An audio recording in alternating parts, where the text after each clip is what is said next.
4th, 2017. This is Nerd Bourbon episode 9. I'm Seth Sturgill. And I'm Todd Sturgill. Hello, sir. Hello. How are you this week? Pretty good. You feeling all right? You feeling like you're fucking pumped up, bro? I wouldn't just go that far. Fucking bro, you ready? This is gonna be a good one. I feel it in my balls. Let's go ahead and before we get into it, let's do a bit of housekeeping. First of all, there's doing fucking construction outside of my apartment again. So I don't know if you can hear that. I don't know if that's gonna pick up, but if so, I apologize. Wait. Are you telling me you're trying to bring the quality of the show down? Oh no. No, I'm really. This is such a high quality podcast. I'm not trying to sabotage us here, but yeah, no, they've been doing construction on site. It's so annoying for fucking like weeks now. I don't even know what they're doing. They're just laying concrete for like no reason. All right. Then. And every now and then, like you'll just hear like drilling going on outside, like jackhammering, then like people yelling at each other. Hey, stop that shit! Turn that shit off! No, you're going too far. You know, shit like that.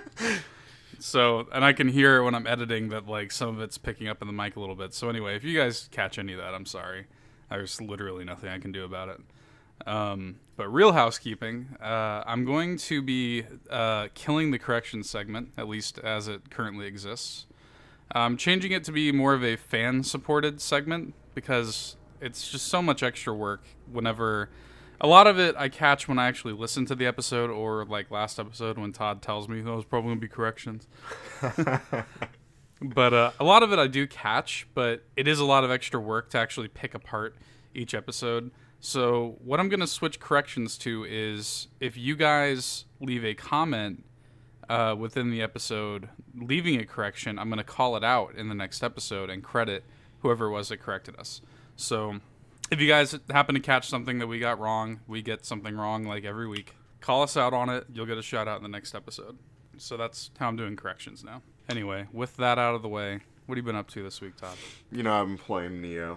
Yeah, didn't some new DLC come out or something like that? Yeah, that's like the main reason. Like, I think it was it called Defiant Honor came out or whatever. But it's like I haven't even touched the first DLC, like Dragon of the North or whatever. You still haven't touched it, even though you've been revisiting it? Okay. So I have started that, and I'm just like, I realized, I'm not the right level, Todd. You're supposed to be like a 150 or some shit. Let me ask you this: is it story DLC? Yeah. The Okay. Dragon of the North is at least. I don't know about the other one. Dragon of the North legitimately starts like right after you beat the game. Like, oh wow! Because at the end of Nioh, spoilers. The character William is actually heading back to Japan.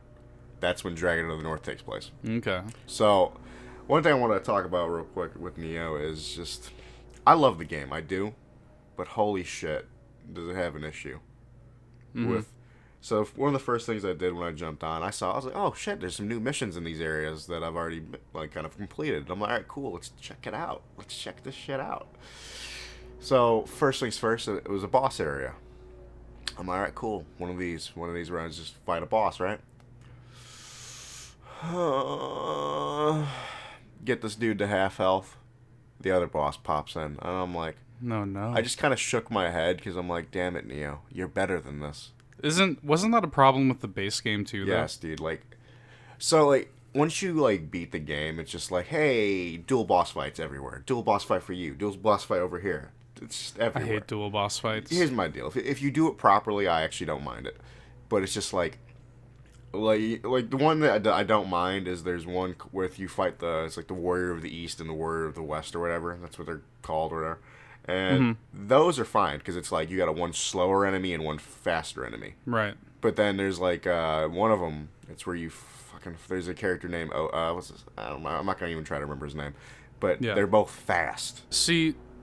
And I think this is kind of what you're driving at is like difficulty for the sake of it. Yeah, just bullshit for bullshit's sake.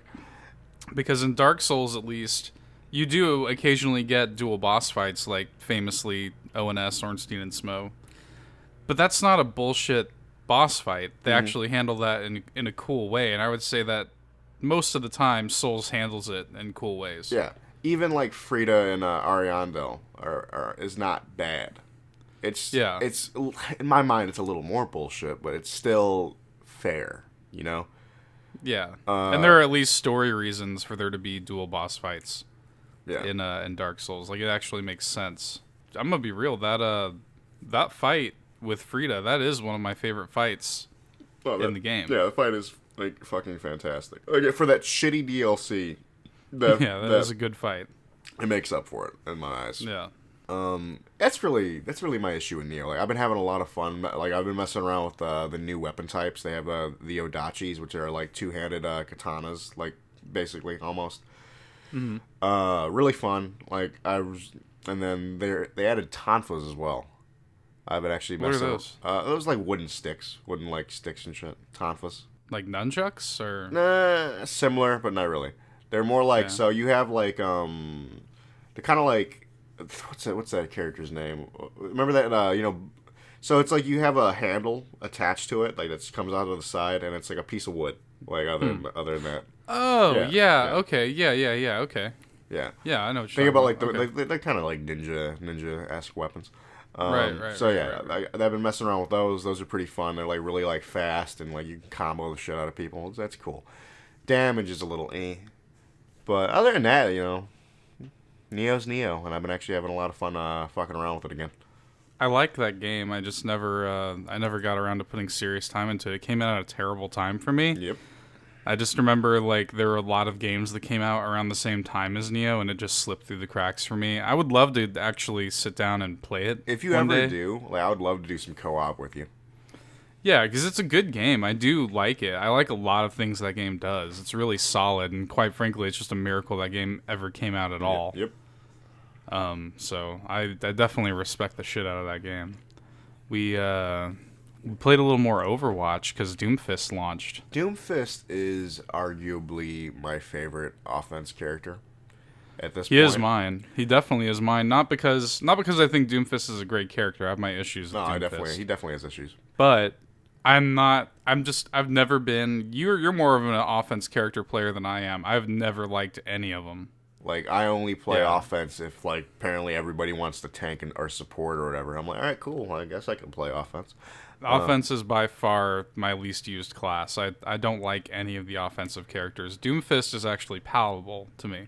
Yeah. I actually like Doomfist. Yeah, I respect that. Like, again, like the other offense characters I play, it's like Tracer and McCree, and that's really it. Like, and now Doomfist. Also, since the Roadhog nerf, I've given him another chance. Mm-hmm. I've learned how to tolerate his garbage. Oh and God! I can get over the fact that he's like not the one man apocalypse anymore. Oh no! Did you really just do that? Yes, I did. I hate that you did that. Just enjoy it. Just savor it. Just enjoy it. So the one man apocalypse. But no, like again, I think I was playing. We were playing that one game. I was just fucking destroying. I was going on like a massive like elimination streak or whatever. That game where I was playing as Mercy or whatever. Yeah, and I was just fucking destroying. I think by the end of it, like I had like a 17 to like 20 or some shit, and I was on fire like the majority of the game. And I'm like, all right, so it's just you just got to be a little smarter the way you with how you play Roadhog now, and honestly, like pick your targets well that you're actually gonna grab. So what you're saying is I need to throw that whole episode that we did about how you hate him now out the window. I still have my issues with him. I definitely still have my issues with him. Like I just said, he's not the one man apocalypse anymore. But I can definitely see why people don't play him in competitive anymore. Like he's just not viable enough like over other like choices, you know. Mm. But he's still fun. He's still fun technically. I'm glad you're enjoying him. But, I don't know. Doomfist, though, I wanted to talk about him a little bit more before we move on. Of course. Like, we can... Oh, there's something you should do next time we play. Oh, God. What is it? Change his controls. Oh, really? Dude, put his actual... The way it feels in your hand, put his punch on the right trigger and his primary fire on the left trigger. Oh, you can actually do that? Yes. That's good. Dude, that's good. Is that one of your main issues? That's not one of my main issues. No, I don't really have too many issues controlling him. So that's honestly, it just like I fucked with that, and I'm like, oh my God, this feels so much better.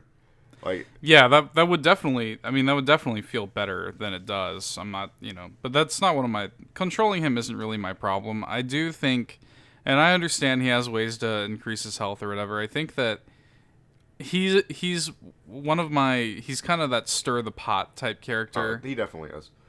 And I'm not a big fan of that type of playstyle. I wish he was more viable. I wish he was like a Reaper where he could come in and actually... I'm not saying that he couldn't do this, but Reaper can just pop in and just literally kill some folks and pop out. And I wish Doomfist was better at the popping out part. Yeah, I feel you on that. Because, like, the moment you use all his abilities, like, you do this, like, massive little combo, like the boom, boom, boom, you're fucked. You have no abilities. He's really reliant on his actual abilities. And yeah, because if you think about it, I mean, like, Reaper has his teleport. Yep. McCree can stun and roll. Tracer can obviously dash around and reverse. Symmetra can go invisible and run away. I think Doomfist is probably... Now, before you move on, you said Symmetra, it's Sombra. Or, sorry, Sombra, yeah. Yeah, I would say that Doomfist is probably... the only one probably that doesn't have a reliable getaway method. Yeah, because again, the moment you like the rocket punch is your best bet, but if you actually used it in combat, at least you have to wait like 5 seconds, and those 5 seconds those are crucial. Yeah, you're gonna die. And that's really what bums me out about him more than anything. I think that if he had a reliable get the fuck out thing, I wouldn't mind the fact that he has such small amount of health. Yeah, I respect that. He's a good character overall, and like I said, in terms of the attack characters, he's the only one that I actually enjoy playing. But it's still not perfect. Yeah, I feel you on that.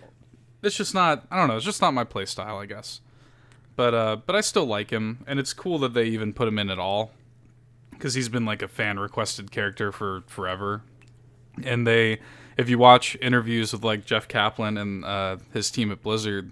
They're like, we didn't even have any intention of putting Doomfist in the game. We just kind of name dropped him. We just thought that was a cool, dumb character. Like, cool, in that first trailer, let's just, all right, Doomfist sounds like a good name. And that's where they fucked up. It's just... And now everybody's like, where's Doomfist? I gotta play as Doomfist. Yeah, you fucking got to. Hashtag not my Doomfist, though. Yeah, I wanted Terry Crews. But, yeah, it is what it is. Moving on from that, though, I wanted to talk briefly about Splatoon 2's Salmon Run mode, which we tried yesterday. That is legitimately fun as hell. Like I knew it was gonna be fun. Really fun mode. Yeah, I really like it. Now, do you want to? Before we talk too much about it, do you want to describe what it is? I don't think most people know what it is. It's basically Splatoon's take on a horde mode. Yeah. Similar. It has a few differences. I mean, yeah, it actually has an objective. Like you're gonna go around grabbing these golden eggs, and essentially you're fighting waves of enemies. Periodically, these enemies called salmonids, and periodically boss salmonids will appear, and you have to, once you kill the boss salmonids, they drop these golden eggs that need to be picked up. One at a time by one player. You can play in a team of 4, and one player can carry one egg, and you need to drop it off at a point and bank a certain quota of eggs without everybody dying, and within a certain time limit. And there's a random weapon that is changed between all of the players per round. I was about to call that out right now. Yeah, because that was bullshit yesterday. So yeah, so there's 4 weapons, like I said, for each Salmon Run. And there was one weapon that is absolute trash when we were playing. It was like the Crash Blaster. It's like this grenade launcher. It was garbage. It was legitimately trash. Like, I was legitimately getting mad playing it. Between each rounds, we'd just do some fucking Hail Marys and say a prayer. Like, please, God, no. And then we'd get on, God, no!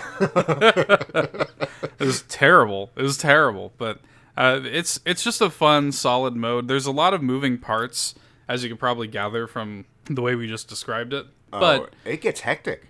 Oh, yeah. That last round that we failed, there was fucking 5 bosses. All at the same time. Dude, I was like, what the shit? Yeah.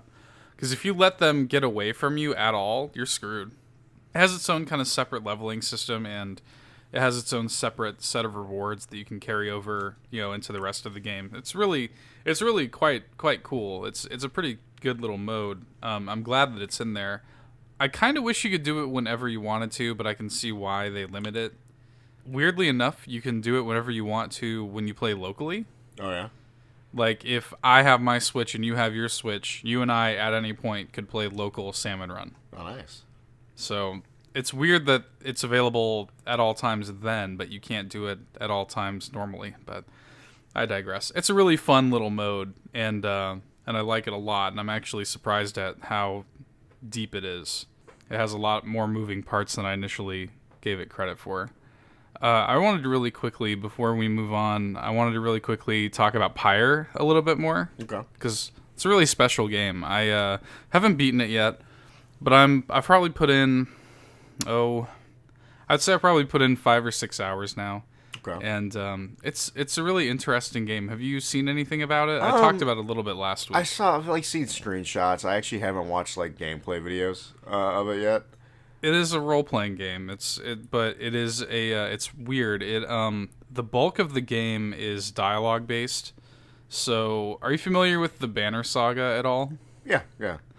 So, it reminds me a lot. It wears its influences on its sleeve. The base, I would say 70% of the gameplay is Banner Saga, where it is you're making decisions across a map. The setup for the story is the very basic setup for the story is that you and a bunch of different people are exiled to this land, and you have to perform these rites, a series of rites, and essentially it's like a battle royale kind of thing. If you win the rites, you and your fellows can leave exile and go back to the Commonwealth, the main the real world type shit.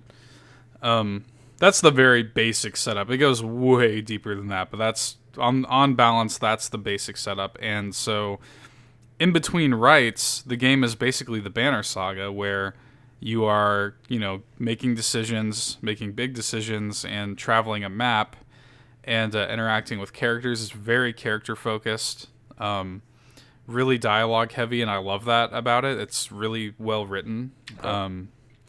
The art is beautiful. The music is beautiful, as Supergiant games always are. That's like the common thread. If you just look at a Supergiant game, be it Bastion, Transistor, or now Pyre, that's the common. You look at it, and I don't care if you play games or not. These games look and sound beautiful, and the writing is always great, and the voice acting is always great, and the same is true about Pyre. Okay. I don't want to get too in depth about it because I might wind up doing a solo shots on this when I beat it. Okay. But when you aren't doing that, when you're actually performing the rites, is actually a really interesting RPG, because the combat is almost like a sports game a little bit, where you have a team of 3, you select 3 of your exiles, and you're on a field against 3 other triumvirates that are also trying to win their freedom. And essentially an orb spawns in the middle, and you have to grab the orb and literally dunk it into the opponent's pyre. And the pyre's health diminishes when you dunk it, and when it's over, it's over. And it's really interesting because there's different characters have different abilities, and you can equip talismans that that increase their effectiveness and different traits. And it is a deep RPG with this sports game combat. It's actually really kind of fun and interesting, and I've never really played anything quite like it. Has a little bit of a Rocket League vibe to it. Okay. Like I said, this game is a weird pastiche of different things that you wouldn't think work together, but they do. It definitely has huge Banner Saga influences, and then, like I said, there's a little bit of Rocket League in there.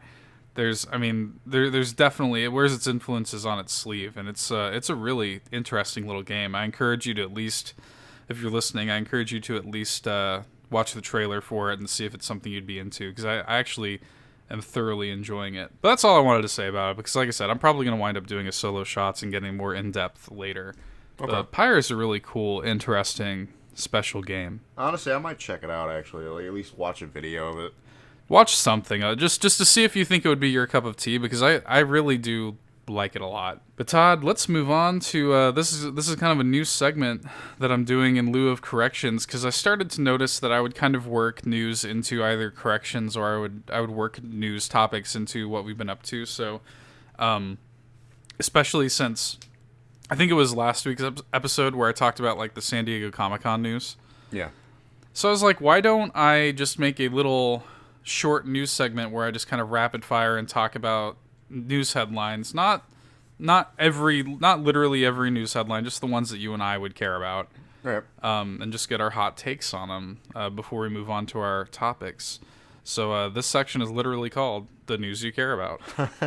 I feel like there should be like a like one of those hotline news, like it's time for the news you care about. Oh Lord, I'm gonna hear some fucking music when I get the edited version of this. Yeah, you probably will. Anyway, real quick shout out at the beginning of this, Tacoma from Fulbright, the people that made Gone Home. That came out this week. It actually, as of recording, it has not come out yet. It comes out tomorrow for Todd and I, but it's out by the time you're listening to this. Go check that out if you're a fan of them. Gone Home is literally one of the best games ever made, in my opinion. I know a lot of people would disagree with that because it's a walking simulator, but I fucking love that game, and I can't wait to play Tacoma. Those guys do the Lord's work over there. Like, I haven't even played Gone Home, and that's like a top game for me. Just because like just watching. Like, It's so good. Yeah. I played Gone Home for the first time. I'll never forget it. Like, it was kind of a rainy night, which makes sense because it was raining in the game. Headphones in. The game's about 2 hours long, and I'm just sitting there with just my jaw on the floor. Like, I just loved it. Almost immediately after I made my girlfriend play it, I streamed it for Todd under like this shitty quality, Twitch stream or whatever it was. It was like on fucking Ustream, bro. Whatever the hell it was. Yeah, It's terrible. I just needed you to see the game, and I streamed it for Todd. And I mean, it's one of those things where like I loved it so much, I needed everybody to experience it too. And unilaterally, everybody that I showed that game to loved it. Mm-hmm. So even if you are one of those people that gets hung up on the whole walking simulator thing, I would say just give Gone Home a try anyway, because Gone Home's a fantastic game, and Tacoma looks to be a worthy follow-up. I can't wait. This is an interesting news story that came out yesterday. GameStop employees are going to have to work on Thanksgiving this year. Oh, boo-hoo. Well, sorry. so I mean, half the time I gotta work on Thanksgiving, so it's like. Well, here's the deal. I worked at GameStop for 6 years, just so everybody knows, and I do want to read this news article real quick. This comes to us from Jason Schreier at Kotaku. I'm not going to read the whole thing, but I do want to just kind of pick out key points here. He does point out that 3 years ago, GameStop announced plans to close all of its stores on Thanksgiving, which they've been doing for a little while now because it was kind of bullshit. Even when I worked there, like I said, I worked there for 6 years. We would have to come in at either 10 or 11 the day before, or technically still on Thanksgiving Day, to prepare for the Black Friday shit. Mm-hmm. And, because we would open at midnight on Black Friday, but we were still technically working on Thanksgiving. So some years ago, GameStop said they were going to go ahead and close all their stores on Thanksgiving. And continuing this Jason Schreier article, telling the press that the move was quote-unquote out of respect for company employees and their families. In fact, in 2014, the company told Think Progress, "At GameStop, we often use the phrase protect the family in reference to our business. A large part of what that means to us is not open any of our GameStop, Simply Mac, or Spring Mobile or Cricket Wireless U.S. locations on Thanksgiving Day out of respect for our store associates and their families and friends. We believe it's the right decision not only for our employees, but also for our customers. Enjoy this time with your loved ones, and we'll see you on Black Friday." So, before you go on, is this basically like them saying, all right, so we're not making as much money, so fuck you. You got to come in on Thanksgiving. We gotta be open this extra day. Right. I'll get into that. I'll get into that a little bit because GameStop isn't making as much money, and I think it's clear that. And I like GameStop. GameStop was my first quote unquote real job. I owe a lot to GameStop. I learned a lot at GameStop, and GameStop used to be a great place to go I really sort of grew up in many ways at GameStop, and I really do owe that company a lot. So I don't want to shit talk too much, but I will say that that's why you got me here. Okay, I'll shit talk for you. Well, I'm not scared to shit talk them or anything like that, but I do owe the company a lot in a lot of ways, and I do think that in a lot of ways it's a special company, but it is a very different company than the one I'm describing now. Oh, it definitely is. It's gone kind of downhill in a lot of ways. I don't do much shopping. I do get my amiibo from GameStop because I still have several friends that work there. I'm not going to say any specific names because later I'm going to tell them things that they told me relating to the story. I'm going to call out something because a friend of mine that works there currently did come into the store last night when I was working and gave me some more details about this story. So their shares have been tanking, as Jason says in this article here. The video game industry is just kind of embracing the digital market more and more, not to mention the fact that Amazon has a really good deal on pre-order video games where you get them for $47.99, a 20% discount for their Prime members, which is how you and I both get our video games more often than not. You know it. Really, GameStop to me is where I get my amiibo, and it's where I get, I still trade stuff from time to time. If it's something I'm literally never going to play, I'll get some credit out of it. I'll stop in and see my friends that still work there. But it does, if you go in there now, what do you see? You see they've partnered with ThinkGeek. You see all the ThinkGeek shit in there. Mm-hmm. You see tablets and iPhones, and you see, headsets, and it's more and more becoming a Radio Shack with toys. Yeah. Which is sad to me, but just to sort of be more on topic though, the opening on Thanksgiving thing, you said boohoo. I work on Thanksgiving. I've worked the past several Thanksgivings. My store never closes. So it's not a boohoo thing for me. And even when I worked at GameStop, they were still doing the 10 or 11 o'clock thing where I would still technically be working on Thanksgiving. What's interesting about this is, so my friend that works there currently told me that they're getting they're not going to be open all day Thanksgiving Day. They're working shorter hours. They're probably going to close at 6 if I had to guess. Okay. And B, they're getting they're getting paid to be there. Not only are they getting, from what I understand, 8 hours base pay, just for being, just for standard holiday pay, they're getting not time and a half, but double time for working that day. So these employees GameStop is not taking this super lightly, because even though they will be open on Thanksgiving, they are paying their employees very well to do so. I respect that. So I gotta hand it to him there. I think a lot of the news that has come out of this has been a little bit misleading. Not this article specifically, because it is reporting the truth of the matter, but I do just want to say that it sounds like the employees are being compensated well for their time. Not that it should matter, blah blah blah. It's more interesting that GameStop has backed down from this whole protect the family shit that they keep saying. Mm-hmm. So, and this is obviously, it's been a kind of a rough year in GameStop for news because they had that whole Circle of Life controversy and blah, blah, blah. So anyway, a lot of employees feel like they're treated unfairly, I suppose. I like I said, I owe a lot to GameStop. But it was an interesting story. Next on the news here, the world of animation and cartoon voiceover has taken a serious blow this week with the passing of June Foray and the retirement announced today of Andrea Romano. That was really sad to hear. June Foray passed just a few days ago at the time of this recording. She was 99. And, I mean, she voiced, Rocky from Rocky and Bullwinkle, Natasha from Rocky and Bullwinkle. She voiced, Witch Hazel and, Granny from Looney Tunes. All these great, basically if there was an older female character in a cartoon, she was voicing them. Okay. And, she worked. And, I'm a huge, animation and voiceover nerd. So I kind of had to include this. I would be lying to myself if I didn't include this at some point in this episode. June Foray, she's a legend, man. She's been working since, the 30s. Damn. Even just on radio. And I mean, you think about, she was working on the Smurfs. She played Jokey Smurf. And she worked up until she died. I mean, literally, she's in her 90s going to work and voicing characters, and it's super impressive. And Granny, the character of like Granny in Looney Tunes, for example, if you saw a recent cartoon with her, it was still June Foray doing the voice just like she did when that character first debuted. You know what I mean? So I mean, she was a badass, and the other badass legend in voiceover here, Andrea Romano. I mean, she's been the voice director she's responsible for anything from Avatar: The Last Airbender, to Animaniacs, to DuckTales, to Batman the Animated Series.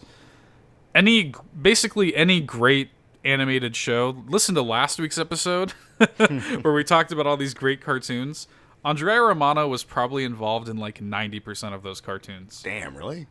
Seriously, she's been working for years. I have here an IGN article from Jonathan Dornbush, kind of going through. She's been working in voiceover for over 3 decades, because she's a casting director. She is the voiceover session director.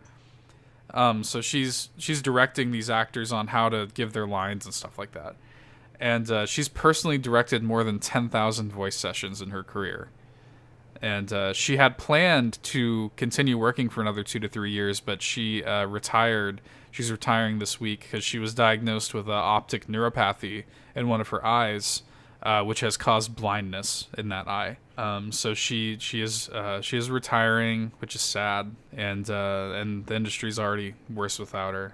She has worked on over 40 TV shows. Her work has spanned more than 1,600 episodes of TV, over 50 films and 20 video games. Her most recent work was on the new Voltron show and the new TMNT. So, yeah, she's also done all of she did like Legend of Korra. She did basically all of the DC movies, the animated movies. So, I mean, she's a legend, and I'm sad to see her go. Last one I've got here, and I don't even know if this is on yours because this is literally hot off the presses. Yeah, it's not. It's not on my show notes. I literally added this to the show notes like right before we started recording because this just broke. Nintendo has confirmed that the SNES Classic pre-orders are finally going to begin later this month in the US. This is in response to pre-orders accidentally going live either earlier this week or 2 weeks ago or something. They went live just in the middle of the night on Walmart's website. Turns out that was an accident, and everybody that pre-ordered that time got their orders canceled. So, that sucked. But Nintendo says, "We appreciate the incredible anticipation that exists for the Super Nintendo Entertainment System Super NES Classic Edition system." God, say that fucking 5 times fast. That's a mouthful. And can confirm that it will be made available for pre-order by various retailers later this month. A significant amount of additional systems will be shipped to stores for launch day and throughout the balance of the calendar year. So, again, Nintendo is reiterating that they plan on stocking this thing better than they did the first one. So, we shall see. I just wanted to get that out of the way. That's it for the news this week. So, let's get into our topics. Do you want to go first? You want me to go first? What do you want to do? We'll do the pets last. So, let's talk about mine.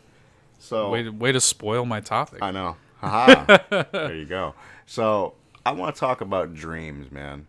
Okay. And it's mainly stems from the fact that I had a kind of a fucked up one recently. Okay. I'm intrigued. And we'll go into other, maybe like nightmares and dreams we've had throughout our life and all that. Mm-hmm. But the one that got me thinking about it is like, dude, I legitimately had this dream like a couple nights ago, and it was like I woke up and I was just like, oh, okay then. Fuck. It was like a fucked up nightmare or something? I legitimately watched my mother get killed. Oh God. Dude, it was bad. Was it gruesome? It was like we were on like a FaceTime or some shit, which is weird because I don't even have a fucking iPhone.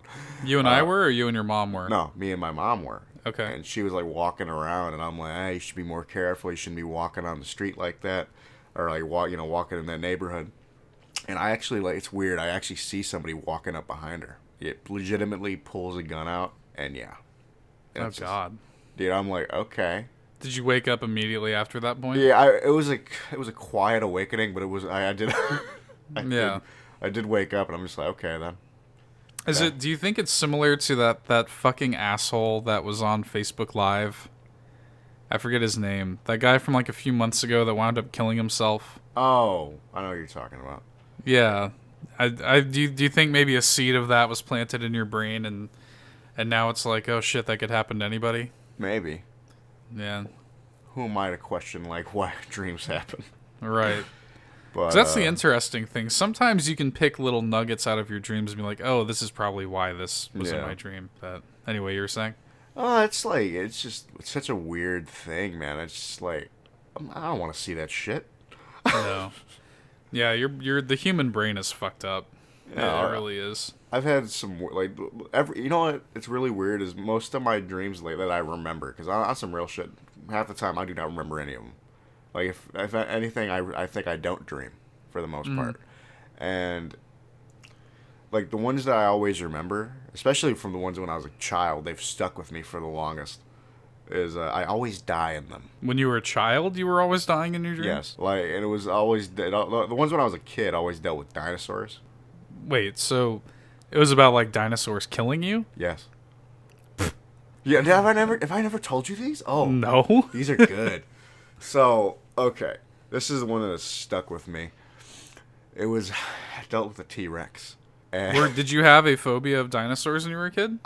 Honestly, I think it was I probably saw Jurassic Park and it scared the shit out of me.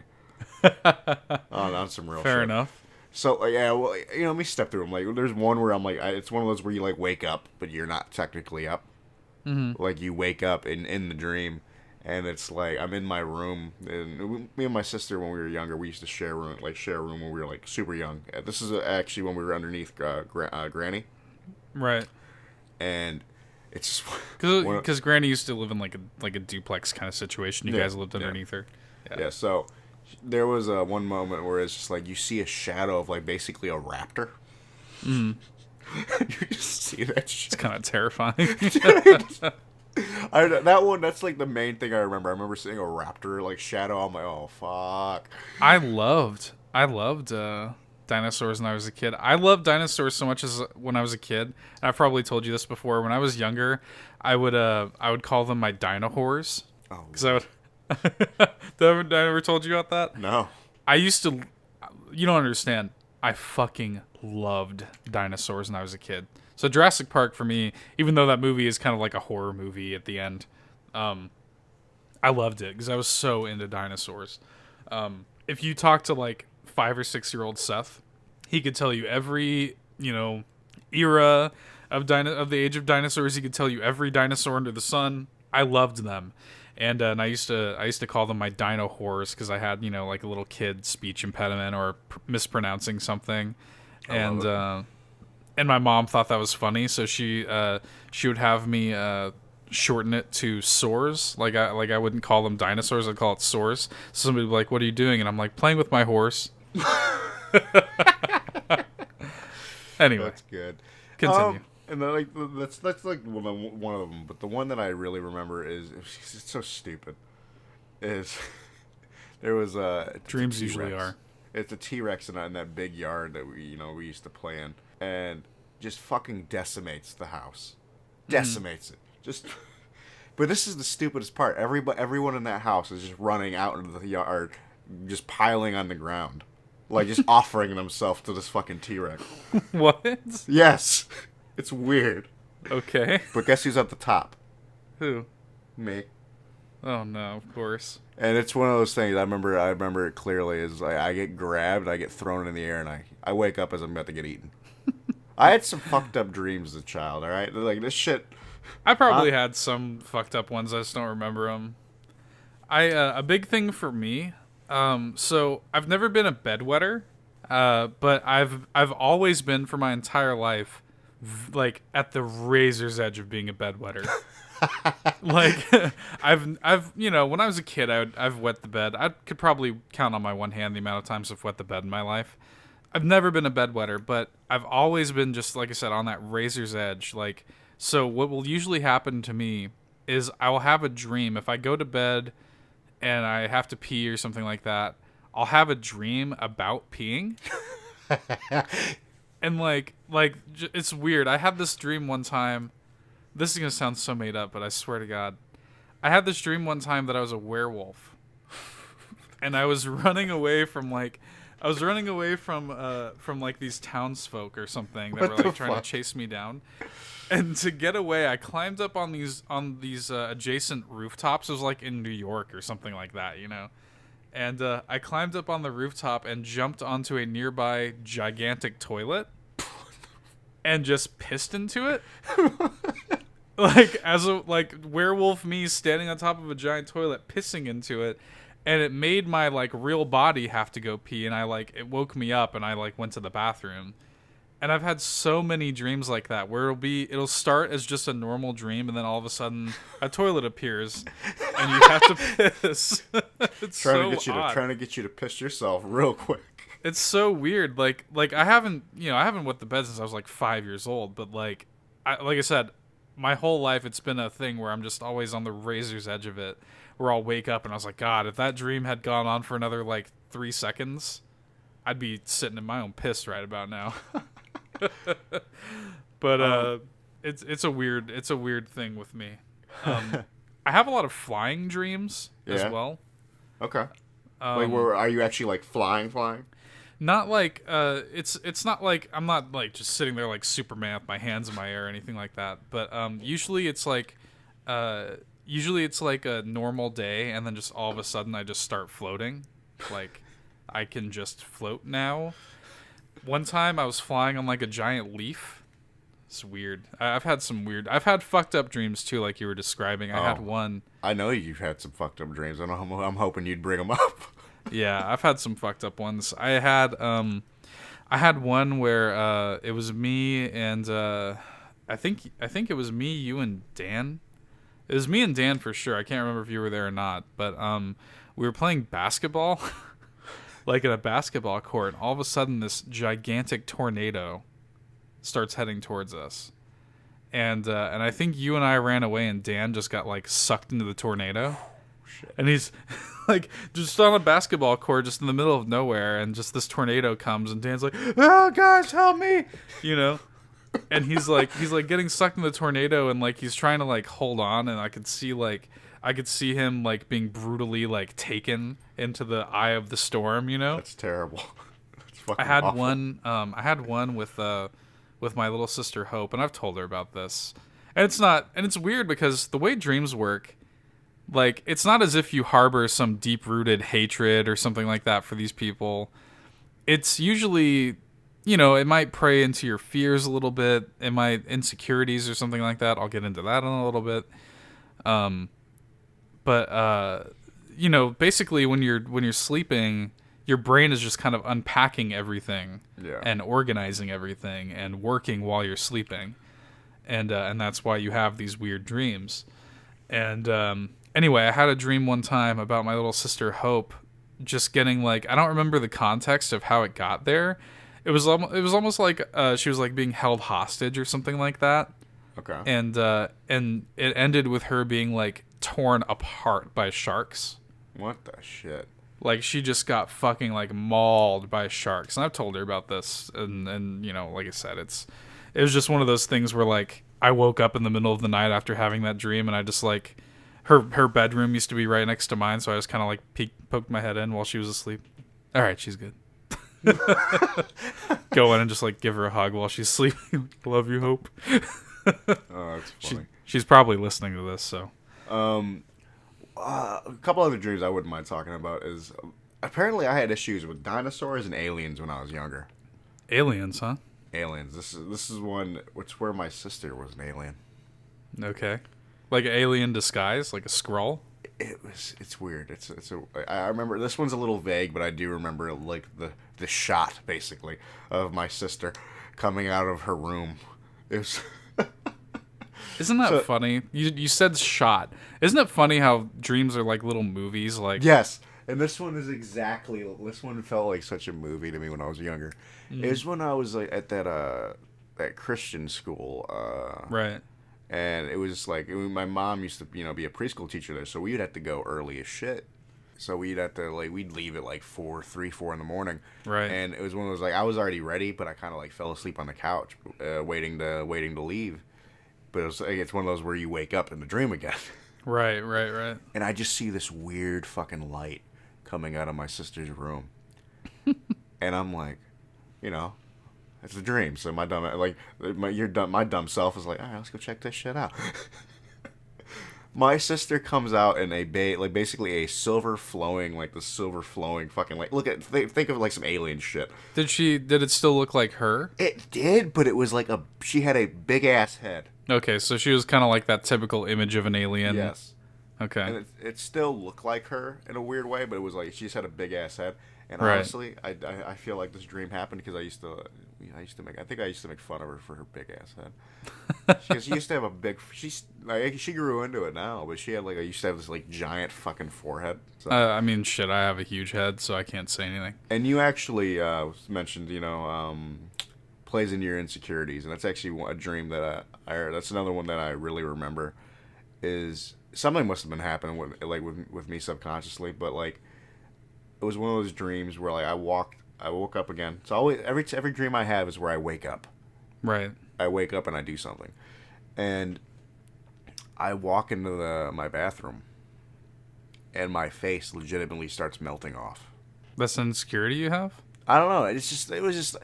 I feel like I was in a place when I had that dream. It was just I was really depressed. Like a self-esteem thing? Yeah, or? Maybe. It was maybe a self-esteem thing, or maybe even just not being comfortable with who I am, or I don't know who I was, or something.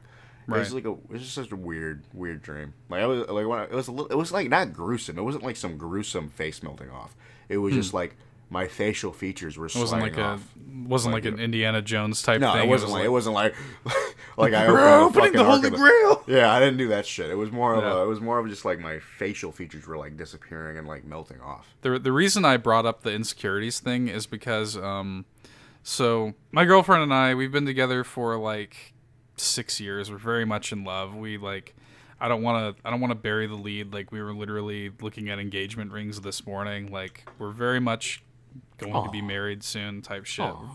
Very much in love, and we've lived together for going on 4.5 years, and anyway, blah blah blah. About 2 or 3 times a year, and this actually just happened maybe a week ago. About 2 or 3 times a year, I will have a long, detailed dream about her leaving me. Oh Lord! And it's weird because it's always really realistic. It's always something that she could feasibly do. Mm-hmm. And I don't remember the exact details, because that's another weird thing about dreams is they're fleeting. You normally have to either write it down or else you're going to forget, or unless they're really poignant, like the scary ones. Mm-hmm. You'll remember. Exactly. But she could just...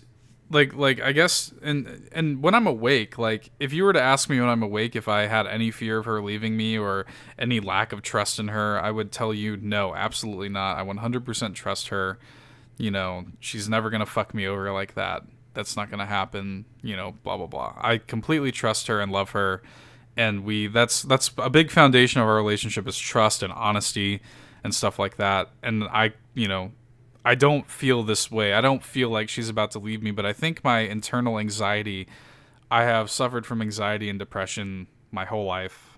Mm-hmm. And my internal anxiety, I think I'm just always waiting for the shoe to fall off. I think I'm always just waiting okay, my life's a little too good right now with her. When is Ashton Kutcher going to come out and tell me I've been punked and she's leaving me type shit, Yeah. I think that's always inside of my brain a little bit. So, like I said, 2 or 3 times a year, I just have these detailed dreams of her leaving me. Not cheating on me, just up and deciding she's sick of me and just leaving me. And I'm sure she's gonna listen to this, and she always tells me. I'll tell her when I have dreams like this. So I would never do that. I know she would never do that, but it's just this weird irrational insecurity that I guess I must have. Yeah. Because I keep having these dreams. Like I said, I don't feel this way actively, but it must be in there somewhere, I don't know what causes it. We have a very loving, trusting relationship, but I definitely have that insecurity in there, and it comes up, like I said, a few times a year. in my dreams. It's weird. That's definitely weird. Well, dreams are weird. Dreams are fucked up. Dreams are just fucking weird. It's weird that we have dreams, at all. I mean, dreams are just a weird thing. Definitely. But interesting topic, though. Anything else you want to say about dreams before we move on? Honestly, I think it's time to move on. Like, hey, dreams are weird. Yeah, dreams are fucked up and weird. Yeah, let's move on to my topic. My topic is, as Todd spoiled earlier, it's pets. So I don't even know why. I think what happened was you and I were trying to come up with our topics, and I was like, my cat Ollie was like being an asshole, and I was like, you know what, fuck it, let's talk about pets. I can talk about pets. This little dickhead right here, I have a dog and a cat, Harley, or Herbie as we call her. Her full name is Harley Guinevere Piddle Squat Frito Feet Hick Sturgill. What the fuck? We call her Herbie. So we have Herbie, and then we have Ollie, who is our kitten, who is now 4 months old. We've had him for a few months now, and I love them very much. And I just kind of wanted to talk about how we feel about pets, like pets that we've had, because pets have always been. I wouldn't say that up until recently. I wouldn't say that I'm a huge pet lover. Up until Herbie really came into my life. And I'll get into that later, but pets have always been a thing. Like, I've always been in a household that had pets. I grew up with pets, I mean, how do you feel about pets? I love the idea of them, but I grew up in a house where we couldn't have pets because we're all, like, my mom's allergic.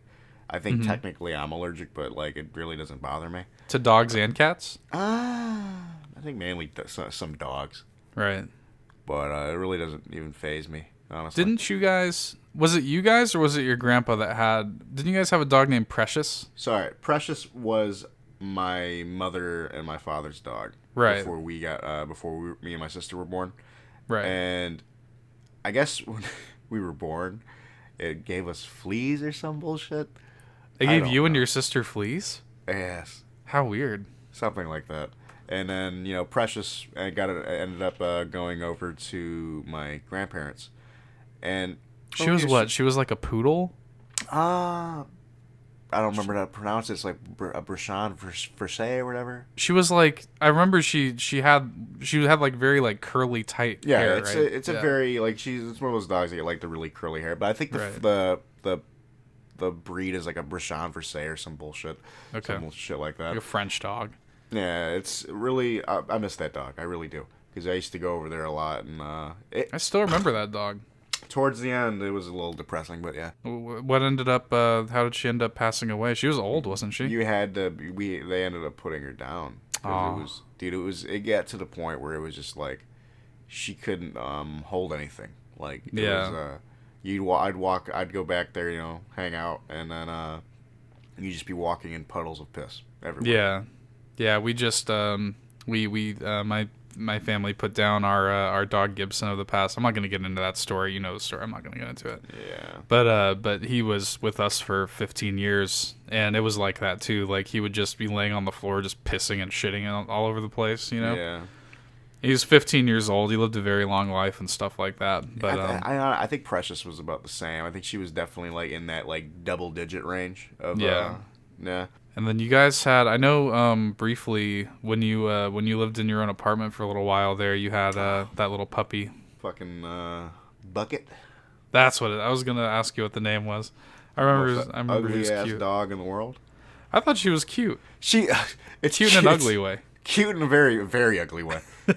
She was a chug, right? Yeah, some nasty like ass a Chihuahua pug abomination breed. A fucking Chihuahua pug mistake. That's a good way of putting it. Dog was fucking stupid. Stupid? How so? Holy shit. That dog is... They still have that dog? The family has the dog. Oh, okay. It's still in the general vicinity, but it's not theirs. Are you a cat person or a dog person? I think I'm more of a dog person over cats. I do love cats. Yeah. But I am definitely more of a dog person. Really? I would have taken you for a cat person. It depends. Talk to me when I was back in the, talk to me like when I was a kid. I'll tell That's you the cat. thing, Because right. dogs used to scare the shit out of me. I used to get scared by big dogs. See, that's the deal. It was big dogs. It was actually my aunt and uncle's dog, Dakota, that got me over my fear of dogs. And What breed? what the fuck was it? Damn it. Dakota sounds like a husky's name or something. Nah, it was like a Labrador or something. Okay. Something. Like a big lab? Yeah, I might be wrong. I mean, honestly, like I'll probably ask about it. But it was a big black dog though. So maybe a chocolate lab or a German shepherd or something like that. But really, that dog, I was really scared of dogs. And I remember at one point I was in their old backyard and it just jumped on me and licked my face and I fell in love. I was like, oh, dogs are awesome. Yeah, dogs are so. I mean, my girlfriend always says that like we as a human race don't deserve dogs, and I think that's probably true. Because dogs, and here's the thing, I'm like you. If you had asked me before Herbie came into my life, if you had asked me if I was a dog or a cat person, I would have said cats. I would have said neither, frankly, but I would have, if gun to my head, I would have said cats. Because cats are just more chill, low maintenance, and stuff like that, unless you have a kitten. That's the main thing that it boils down to between cats and dogs is, like, do you want to be really involved with it? Or do you just... It's weird because cats, in a weird way, and I'll get into this maybe in a little more detail, but now that I am a dog and a cat owner, I've come to realize that cats are actually a little more high maintenance than dogs are. Here's the deal. A dog loves you unconditionally. A dog, they call it man's best friend for a reason. A dog will, there's no doubt in my mind that if, Herbie, our dog, she is a, I won't get into it, but she is a survivor of abuse, and she, never by us, of course, but she is a abuse survivor, and it has mentally scarred her and her entire personality for the rest of her life. I mean, she's going to be 5 in November. God, that's so weird. She's going to be 5 in November, and she has never been like, we've never laid a hand on her or anything like that, but because of what happened to her in the first 2 or 3 months of her life, essentially before she moved in with me, because I took her in when she was like 3 or 4 months old. Mm-hmm. Up until that point, those first few months of her life, she was getting abused, and she actually had she actually was like poisoned and like had to go to the hospital and like undergo surgery and stuff like that, and have her stomach pumped, and this horribleness that happened to that dog in the first like few months of her life before I met her. That's terrible.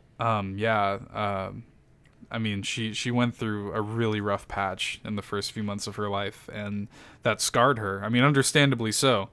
But she is now just the most nervous. I mean, she's great and happy around us, but she's definitely like, when you first meet her, you got to be kind of like slow and gentle, because at first she's kind of like, "Are you gonna hit me?" That hurts me. That hurts me. Yeah. I mean, she hasn't been hit in years, but that's always going to be a part of who she is, Yeah. And we actually have been looking into getting. They have collars for dogs that are like color coded. So there's one that's like, if you see a dog with like a big green collar, it means, oh, I'm friendly, you can come up and pet me. A red one means, oh, I'm aggressive, don't touch me unless you have permission. And the yellow one is I'm nervous.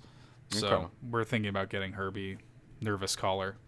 Anyway, cat ownership is a little bit different because, like I said, I now have Herbie and I have Ollie. And cats are weird because cats are like, they're natural predators. They are just a step above being just like feral, I gotta kill animals.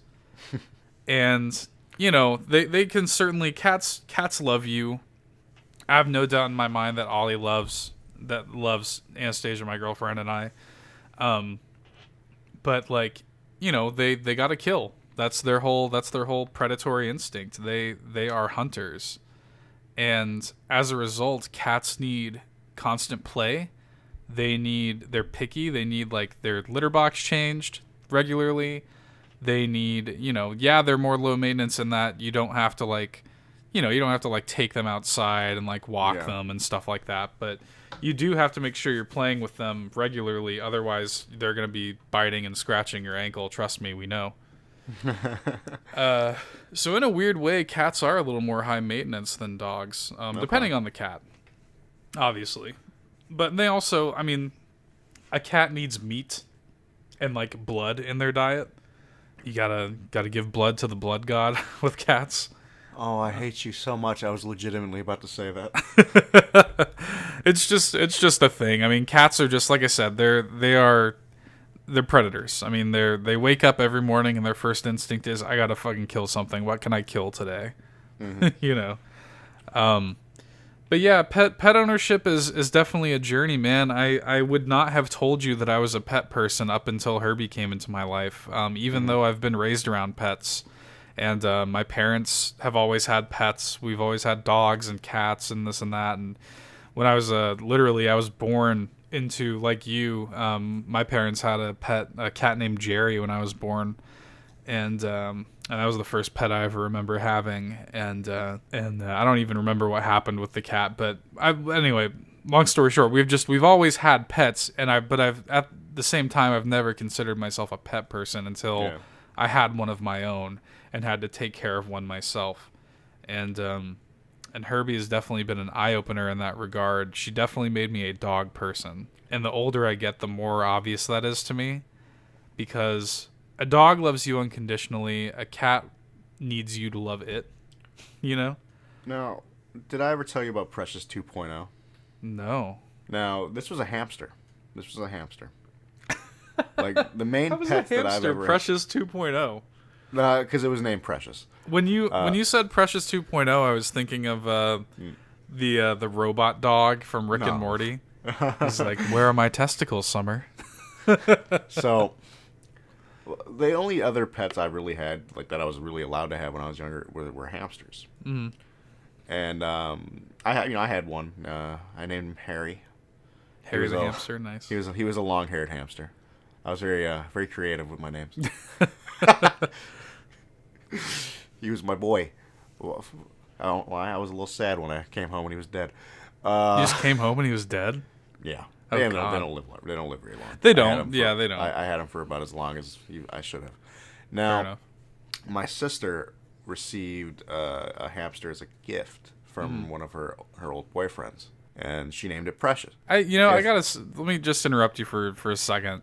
What a shitty gift! Now this is where I'm getting bothered by it. Like, my sister would not care for it. Like, especially after, I think they broke up during the time, and she would not care for it. It was depressing, dude. Like, this thing was sleeping in its own shit. Oh God, I hate that. And I legitimately got annoyed. Like, it was like, I didn't realize how bad it was because it wasn't my fucking pet, Right. I wasn't caring for it. Then I walked back there and I'm like, are you fucking serious? Right. I took it. I took that hamster. I legitimately cleaned everything out. Because here's the thing, I knew that hamster was going to die soon. If it's going to die, it's going to die. Just want to give its last months. It's good. Yes.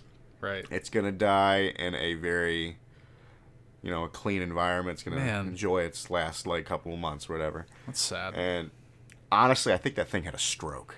Oh, God.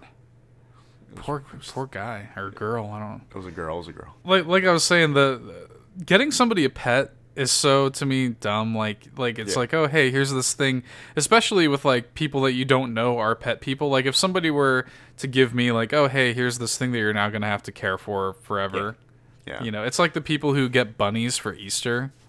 God, if you ever want to hate humanity, look up that statistic. How many fucking bunnies are bought and then immediately killed after Easter after they buy their kids, here's a bunny, it's Easter, isn't this cute? You have a bunny. And then you realize, oh shit, this is a living thing. Yeah, bunnies are actually hard to deal with. So. Yeah. It's like, oh hey, this is a living thing that they don't realize, it's a cute idea, but no, wait, this is the thing that you have to take care of and raise. So I guess growing up, I never really had the capacity to consistently take care of a pet. And I think that was my problem, because it does require all of you. It does require all of your love and all of your attention. Of course. and it is a process. I want to. What are some of your favorite fictional pets? Fictional pets. Yes. So like Clifford in the Big movies, Red Dog. video games. Clifford the Big Red Dog. That's the first place you go. I did it as a joke. I always go to. It's funny whenever I think of fictional pets. The first place that my mind goes to for some reason is Air Bud. you know Air Bud, the basketball playing the dunk puppy. Fucking Air Bud, man. I for some reason I loved those movies when I was a kid. I actually did some research recently about Air Bud and found out how that dog died. Oh no. Do you want to know about this? Because it's sad. Yes. Oh shit. Let me just pull up his Wikipedia page real quick. The dog's name was Buddy, and Air Buddy. His name actually was like he's Buddy, sometimes credited as Buddy the Wonder Dog. He was a dog actor, best known as playing Buddy in Air Bud, and for a special cameo on an episode of Full House as Comet. This is funny. They have a picture on his Wikipedia page with on the set of Full House. And the caption is, Mary Kate or Ashley Olsen with Air Bud.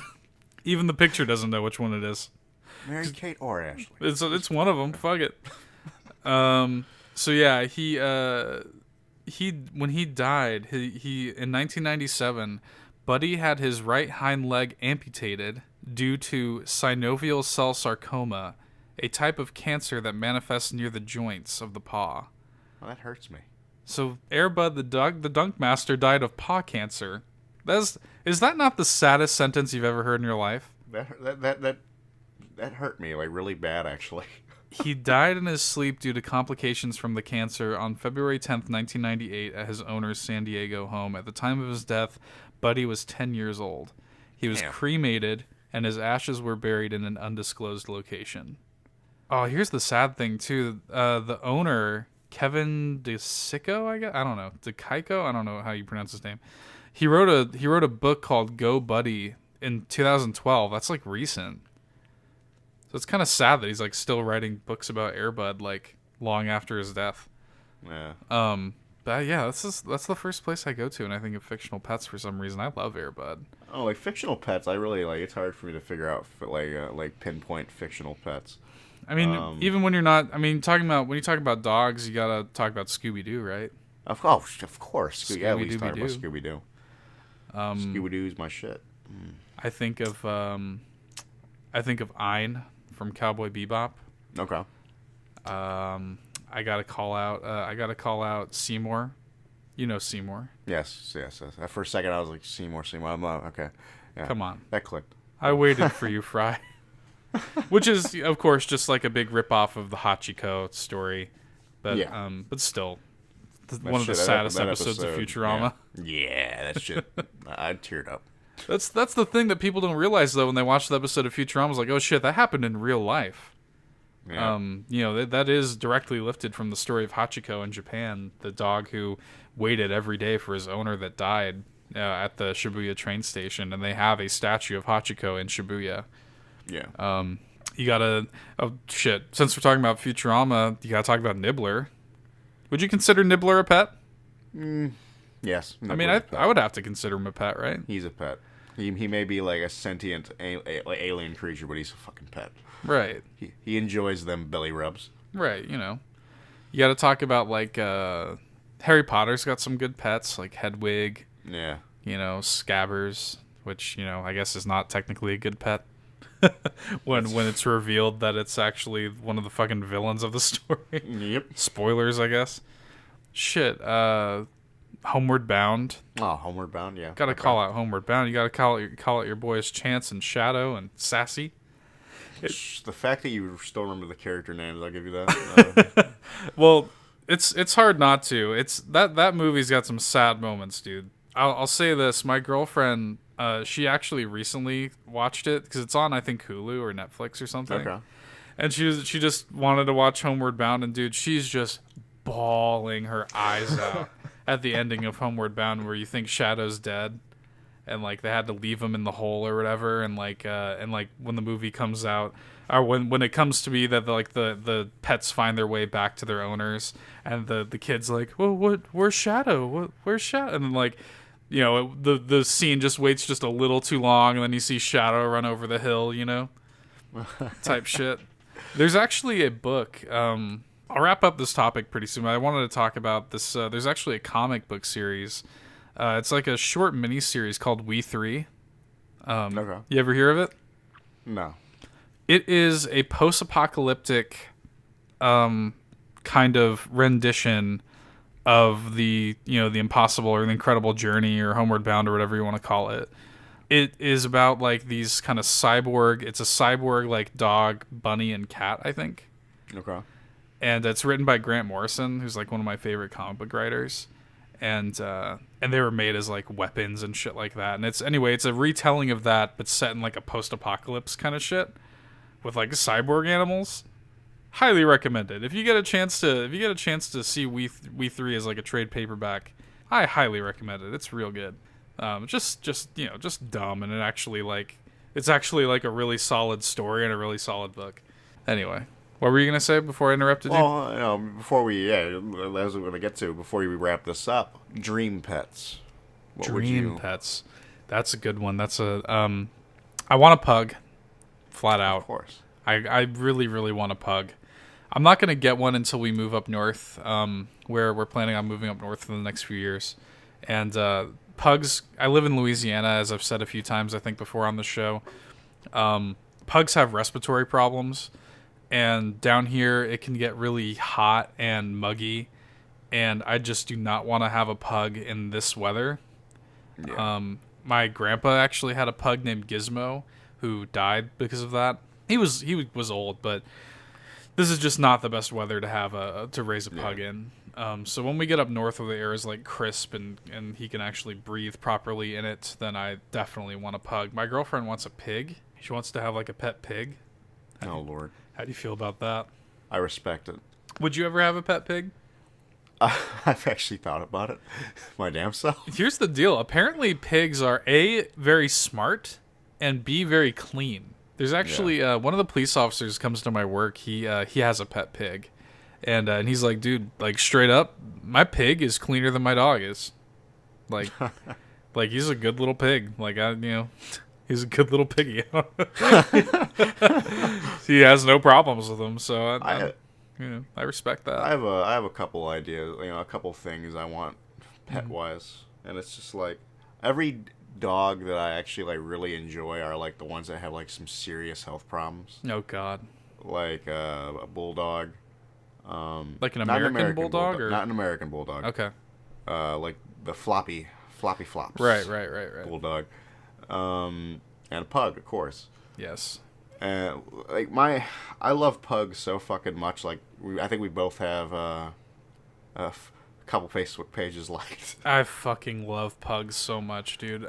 Pugs are just like, they are me in dog form, and I just love them. Well, pugs are special little creatures. And what would you name a pug? I have a few because I've daydreamed about having pugs several times. One of the ones on my list is Tank. I respect it.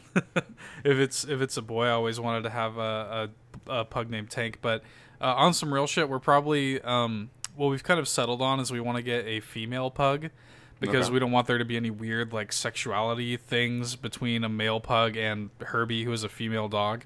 Yeah. So we'll end up, when we get a pug, when we move up to Washington, we're gonna have a female pug, and we're gonna name her Lola. So, I enjoy it. After the Kinks song. So that's adorable. Yeah. For me personally, like I've always thought about a couple names. I just want to name it like something stupid, like Bartholomew or some dumb shit. Like I like Tank. Bartholomew's good. Another good name is Skate 4. God damn it! You almost went the whole episode. I know. I was hoping you would miss it. No, I'll never miss it ever. Skate 4 the pug, rolling on through. Mm-hmm. I will never miss it, like ever. We got to. That's a shirt waiting to happen. A pug on a skateboard, skate for the pug, rolling on through. Yes, dude. We got to commission an artist to make that shirt a thing. I need that, dude. I'll wear the shit out of that. Come on. But no, are there any other dream pets that you would want to have before we wrap it up? Ugly. I don't know. I'm like pugs and bulldogs are my thing, man. I want more reptiles. I would like a reptile pet. I respect that. I definitely do. Like what sort of like a bearded dragon? Yeah, like a bearded dragon or like an iguana or something like that. My girlfriend actually researched getting like a blue iguana for a little while, but the thing about iguanas and reptiles in general is they will fucking murder your other pets. Like just unintentionally. Like the blue iguana, if it thinks for a second that a full-size dog is like encroaching on its territory, it'll just slit its throat. You're just dead now, and so they're and they can get very big and shit like that. So yeah, it's bad, dude. So really, if you look at most reptile owners, they just own reptiles. Yeah. I do love reptiles though. I'm a huge fan of birds. I love birds. I would love like a cockatiel that could just like chill on my shoulder, I would love that. It would never happen in a million years. I have a cat. It's just not going to happen. We actually, for a little while, years ago, before Ollie was even a thing, we were thinking about getting a bird. So we were teaching Herbie the command spit it out or leave it. So we were like giving her stuff and like training her to spit it out on command just in case we got a bird. To prepare. Right, exactly. But shit, I think that's probably going to do it for us on our pets topic. We got way more conversation out of that than I expected. I kind of saw it coming. That's why I'm happy we did pets last. Yeah, definitely. Because I know we could get a little bit with dreams, but I knew pets was going to be a little something. Yeah, I've just become a big lover of animals. Not only just from my girlfriend, who is a huge animal lover. That's definitely her passion, and that's what I can totally see her doing with her life. She's gonna be involved in animal work. When we're in our 40s and 50s and we have kids and stuff like that, like she's for sure going to be working with animals in some way. I just know she is.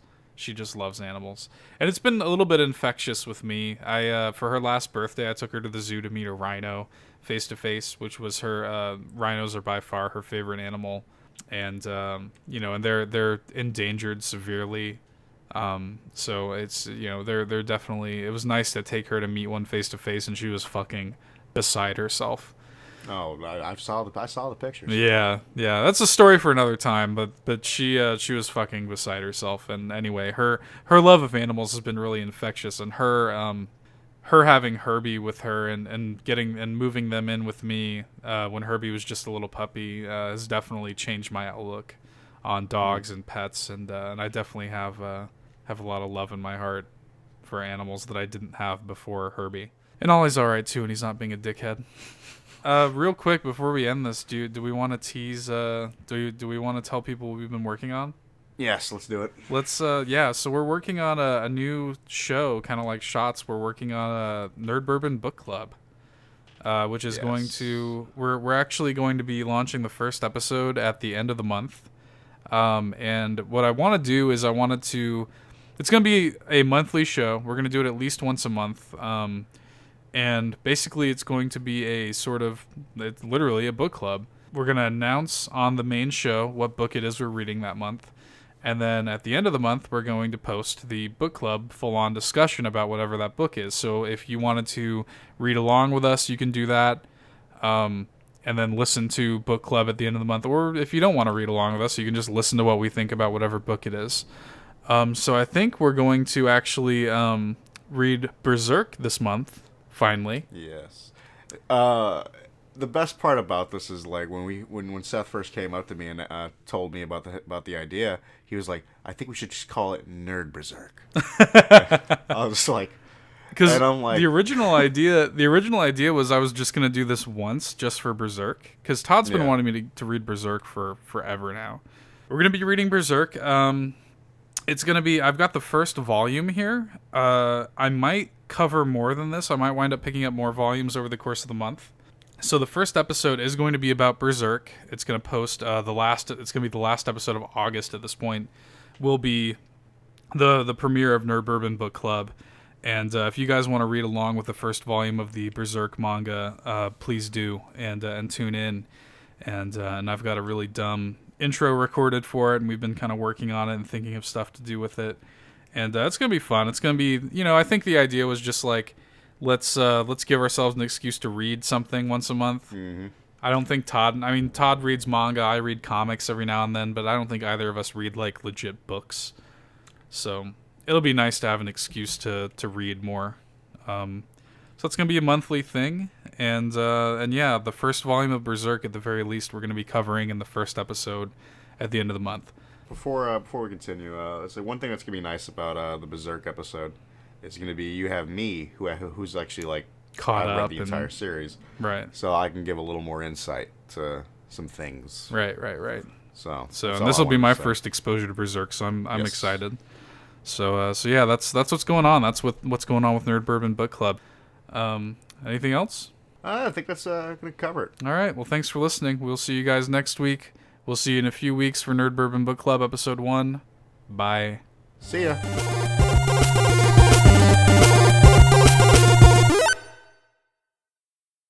You love it when your old buddy Herbie talks like this. No, I don't. Oh, yes, you do. No, I don't. I'm your favorite little girl. She is, but not like that. Don't you remember, Mom? Don't you remember when I was a little puppy? She doesn't sound like that. Oh, yes, I do. Don't deny me this. I finally have the gift of speech. I hate that she loves it. I finally have the gift of speech, and you're going to deny me my voice? Why can't I be allowed an opinion and a personality? If she sounded like that, I would give her away. What? You would give me away? That's fucking bullshit. Fuck this.